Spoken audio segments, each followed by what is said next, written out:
का सूरज। चंद्रपुर पहाड़ी की तलहटी के नीचे बसा एक बहुत ही खूबसूरत गांव था।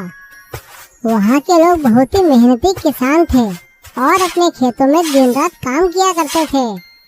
चंद्रपुर के लोग मेहनती होने के साथ साथ बहुत ही धार्मिक प्रवृत्ति के भी थे। वे लोग गांव के मंदिर में नित्य नियम से पूजा किया करते थे ताकि उनकी फसलें बहुत अच्छी हो।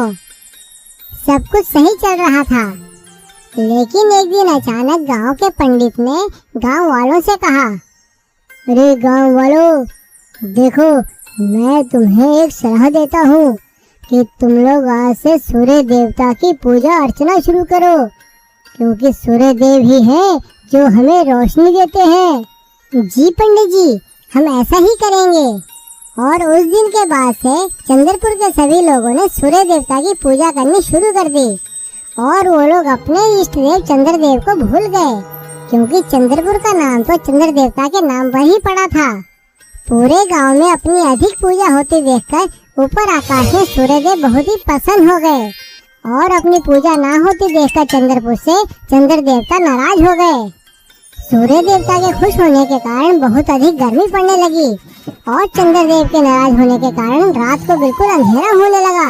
इसलिए जो किसान रात को खेतों में काम करते थे उन्हें बहुत ही दिक्कत होने लगी और अधिक गर्मी पड़ने के कारण उनकी सारी फसलें खराब होने लगी। ये देखकर सभी गांव वाले बहुत परेशान हो गए। वे समझ नहीं पा रहे थे कि ऐसा क्यों हो रहा है। हे प्रभु, ये क्या अनहोनी है।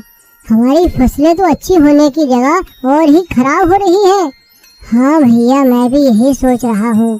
कल रात खेत में पानी देने गया तो इतना अंधेरा था कि मैं दूसरे के खेत में पानी लगाया और सुबह उससे मेरा झगड़ा हो गया। हाँ भैया, सही कहते हो। अगर गांव में सरपंच जी होते तो कोई उपाय सुझाते। पता नहीं वो अपनी ट्रेनिंग से कब वापस आएंगे। अभी गांव वाले बात ही कर रहे थे, तभी गांव के सरपंच जो एक सरकारी ट्रेनिंग से शहर गए हुए थे वापस आ गए और गांव वालों को परेशान देखकर उन्होंने पूछा, क्या हुआ, तुम लोग इतने परेशान क्यों हो। गांव वालों ने उन्हें सारी बात बताई। अच्छा, तो ये सब उस पंडित का किया धरा है। उसने अपने जरा से फायदे के लिए तुम लोगों को गलत सलाह दी। देखो भाइयों, हमारे लिए सूर्य देव और चंद्रदेव दोनों ही बराबर महत्व रखते हैं। आप लोग जैसे पहले दोनों की पूजा करते थे वैसे ही उनकी पूजा करते रहिए, देखना सब ठीक हो जाएगा। और सबसे पहले गांव के सरपंच ने जाकर अपने इष्ट देव चंद्रदेव की पूजा की और साथ में सूर्य देवता की भी पूजा की और उनसे माफी मांगी। और अब आकाश में दोनों देवता प्रसन्न हो गए थे और फिर से अपनी कृपा गांव पर बरसाने लगे और गांव में फिर से अच्छी फसलें होने लगी और चारों तरफ खुशहाली छा गई।